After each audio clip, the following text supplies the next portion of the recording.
nous avons pris 4 fois l'avion. Comptez 40 personnes qui prennent l'avion. À combien vous chiffrez? Quand nous sommes sortis de l'élection présidentielle, nous étions endettés d'au moins 50 millions. Et je vais vous dire quelque chose. Le plus grand contributeur de cette campagne et du mouvement 11 millions de citoyens, vous savez qui c'est? Il s'appelle Cabral Libby.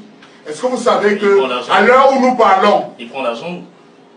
Il prend l'argent dans ses consultations, il prend l'argent dans ses relations. Est-ce que vous savez que Cabral Libby ne gère pas les fonds de 11 millions de citoyens? Est-ce que vous savez que lorsque quelqu'un lui donne une contribution personnelle, il reverse intégralement cet argent dans les comptes du mouvement? Est-ce qu'il prend l'argent dans ses relations avec les ministres? Dites-moi un seul ministre qui est son ami. Je vous pose la question. Je pose une question à M. Amaokol. Parce qu'il y a un monsieur récemment sur Facebook qui demandait qui est Assemblée Générale du mouvement 11 millions de citoyens. Apparemment, il faisait partie de ce mouvement. Oui. Et il disait que M. Cabral Libby n'avait jamais été élu. Donc, le mouvement a été créé, il était le président. Et qu'il fallait une élection pour voir si M. Cabral est même d'abord accepté par le mouvement 11 millions de citoyens. Je ne sais pas ce qu'il est devenu, c'est pas ce que vous avez fait. Je réponds à votre question. Passer aux prochaines élections présidentielles. Mais les gens nous ramènent permanemment dans ce qui est passé. On leur dit mutualisons les forces. Alors, l'individu auquel vous faites référence, dommage qu'il ne soit pas dans ce studio. Mais lui, il a été élu quand? J'ai envie de poser la question. De quelle légitimité jouit-il?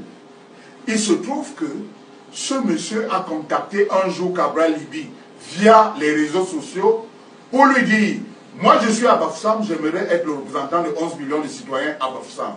Ce que nous faisions à ce moment, c'est que dès que quelqu'un se présentait disponible quelque part, on faisait ipso facto de lui notre point focal et les autres migraient simplement autour de lui. Alors c'est facile de dire le leader ne joue pas de la légitimité, allons-y aux élections, alors que vous-même, vous ne jouissez d'aucune légitimité. Celui auquel vous faites référence, c'est celui qui était le coordinateur régional de l'Ouest, avec résidence à Bafoussam.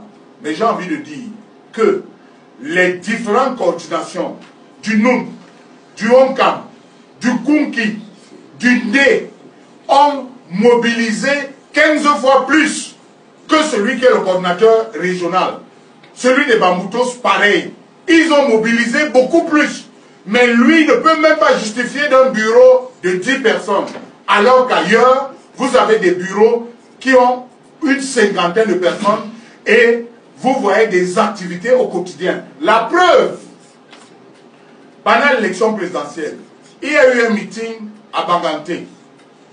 Il y a eu un meeting à Fumbot. Il y a eu un meeting à Koutaba. Un meeting à Fumban. Un meeting à Tcham. Un meeting à Galim, qui est un village.